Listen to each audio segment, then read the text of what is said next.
episode of the Shango and Grizz show. Now we're going to be coming to you every Sunday or Monday, or every Thursday and Friday. The pregame is on Thursday and Friday, and the postgame is on Sunday or Monday. So we'll get it up, whenever we feel like it, because we're cool like that. Let me bring the man in. What's up, Grizz? Hey, man, how's it going? Just so glad preseason's almost done, ready to rock that real season now, man. I like to see you rocking the shades, man. That's pretty cool. Well, I heard that theme music you put to the new show and the graphics you put up there, and I thought, I'm either going to be in a 70s porno or some 70s buddy cop TV show. So I figured the shades worked for either of those. Plus, you're rocking the shades. I wanted to stay with the whole theme of the show, Well, it's 7 a.m. out here in the West Coast, so that's the reason why I'm well, I want to be a West Coast player too, man. So that's why I rock the shades. Come on. All right. The first thing I want to start off, the season started. I know we're all excited, but boy, do we have some concerns. Yeah, we do. Let's start with the Glens. First, I want to start with Aaron because I know one person was really uneasy about the release of Aaron Glenn. Yeah, I mean, Aaron Glenn was just a guy I kind of trusted back there. I didn't think his skills, were as good as they used to be over last year and preseason this year. It seemed like they had eroded some, but I still had trust and confidence in the guy. So I was just kind of shocked when they let him go. And, they're picking up Jacques Reeves to, take over if Terrence Newman isn't there. That just had me a little worried, but I'm getting a little bit more comfortable with it now. Yeah, I mean, it didn't bother me that much. I like Aaron Glenn and all, Yeah, but I have to tell everybody out there was one guy who said they were going to cut Aaron Glenn even before it happened. Who was that guy? Ding. That's right. The Shango told me. But the reason why, for one, it was a money thing. He was a veteran. He's going to get paid more money. And two, our cornerback position behind number 2 and Henry is in horrible shape. So we need to keep feeding guys in there until we can find some people that can perform and move it up a notch, because we have to have a secondary. If we have a great secondary people, we can pin our ears back and tear up any team in the league. So that's got to happen. With Aaron, he was losing a little something. I know he brings a lot of leadership, a lot of stuff that we could have used, but now it's time to get some players back there. All right, I'm with you on that. Now, the next Glenn that really worries me, Terry. Yeah, Terry Glenn. I mean, what a crazy story. Last night, DallasCowboys.com posts a story that says he needs microfracture surgery and he's out for the season. And then 20 minutes later, they post a story that says, he's only out a couple of weeks, possibly more. We don't really know. I mean, what happened in 20 minutes where he went from microfracture surgery ending the season to a couple of weeks? Something's fishy going on there. But I followed up this morning reading Matt Mosley's blog, and he says he talked to a source in Valley Ranch and that Terry Glenn is out for the season. Wow.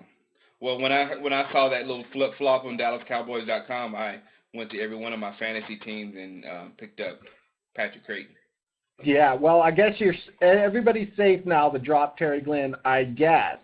Who knows what they're going to say today about his injury. But, yeah, fantasy leagues, if you got Terry Glenn, start thinking somewhere else. Now, in the trickle-down, we still need a punt returner now because we can't afford to put our number 2 wide receiver back there to receive punts. I don't know. I think they're going to go ahead and put Creighton back there. I mean, he's going to have to serve that dual purpose. But the interesting thing was, Coach said yesterday they've been trying MB3 back there a little bit this week. Ooh. He did it in college for a couple of years. So, nice. He might end up being in that mix. And then they also had Henry and Roy catching punts. How weird was that? Roy? Yeah. Okay, let's move on. Yeah, let's move on. Ellis, you think he'll play? Nah, man, I just really don't think he's going to play. If he was going to play, I think he would have had to start practice sometime, earlier this week. I'm confused. I don't know what the deal is with him. The doctors say he's fine. He could play. It's just some pain. Ellis doesn't seem to think he can play. I have no idea what's going on there. So I've kind of written Ellis out until I actually see him on the field practicing. Yeah. And another concern, Tony Romo's got to start the season without a quarterback coach. Yeah, I mean, here's the Wade Wilson story, another weird twist for the Cowboys this week. When I first read that story, I was like, well, what is Wade Wilson, who's not even competing anymore, taking HGH for and things like that? But what we found out was he has diabetes, and diabetes can cause impotence in men when they get older, and he had heard that some of these alternative treatments might help that. So, he went out and tried it. Unfortunately, apparently the doctor wasn't licensed or the right guy, so the NFL came down on him. But come on, I mean, the guy was trying to beat impotence. Grizz, to be all honest with you, I'm behind anything that could stop impotency. Anything. I'm with you, Shango. We're gonna start the Stop Impotency campaign right here on the Shango and Grizz show. It's sponsored by Wade Wilson. Yes. All right, let's go on to the game, man. All right, Grizz, your expert opinion. What do we need to do on offense against this defense? Well, I'm always a big believer in establishing the run, so I'm never going to go away from that. But given the Giants secondary, they've got some real questionable guys back there. They got young guys at safety. Sam Madison may or may not play, and we don't know how long he'll play. But that seems to be really the weak point. So I think we'll try to establish the run. But when we really want to hit pay dirt and do some damage, I think it's going to be through the air. So I say in the end, attacking that secondary is probably going to be what we're going to end up doing. Yeah, I say this is a thing where we attack the secondary to loosen up that run defense and then pound them to death. You're going to go the opposite way. That could be another way to go about it. Attack where we think we can get them at, make them, play on their heels, and then feed them a big dose of Marion Barber. I like that.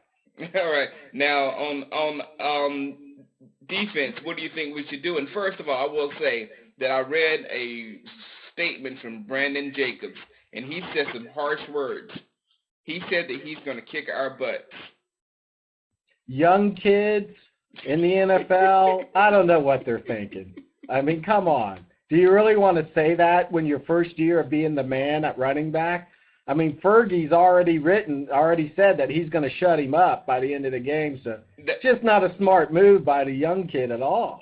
That's what I wanted to say. People, you may not know this, but Fergie's a lunatic, basically. So yeah. Fergie will try to kill him, and I will enjoy watching that. But what do you think we need to do on defense to him? Well, sticking with Brandon Jacobs, when you have a 3-4 defense, people, a lot of times the conventional wisdom is run straight at it, run through those bubbles that create in front of each guard and try to smash them up the middle. That's what we got to stop. We got to stop them from doing that. And if we can stop them from relying on their running game and Brandon Jacobs, then we're just going to pin our ears back, because when Eli Manning faces pressure, he's just not the same quarterback. I mean, no quarterback is, but he seems to really struggle when the pressure comes. He breaks down big time. So, I'm with you. Load up that box and attack. Yeah. So, before we go, I want to let everyone know that Grizz and I, we will be elaborating on all our thoughts on a podcast today at DC Fanatic with the C, not a S, DCFanatic.com, and it starts at 3 o'clock Eastern, 12 o'clock Pacific. So we'll be elaborating on the Glenn situation and things of that. And the question of the week: how many sacks do you think, Grizz, in your prediction, we will get on Eli? I'm going to go with 3. I think 3 is the number. DeMarcus Ware probably picks up a couple of them. And then, maybe one of the middle linebackers, or heck, let's give one to Fergie. Fergie breaks through for a sack. So I'm going to go with 3. Sweet. I'm going big with 5, man, because this is national TV. John Madden's going to be there. That's big. I'm going with 5, man, because I think we're going to attack that team like nobody's business. So everybody, get your predictions in. You can email Grizz at dhalprin123@gmail.com. You can see him at bloggingtheboys.com, or you can email me at Shango at the DallasCowboysShow.com. You can contact me wherever you contact me through MySpace, live video, Hulu, YouTube. You're everywhere, man. You're everywhere. I'm all over the place.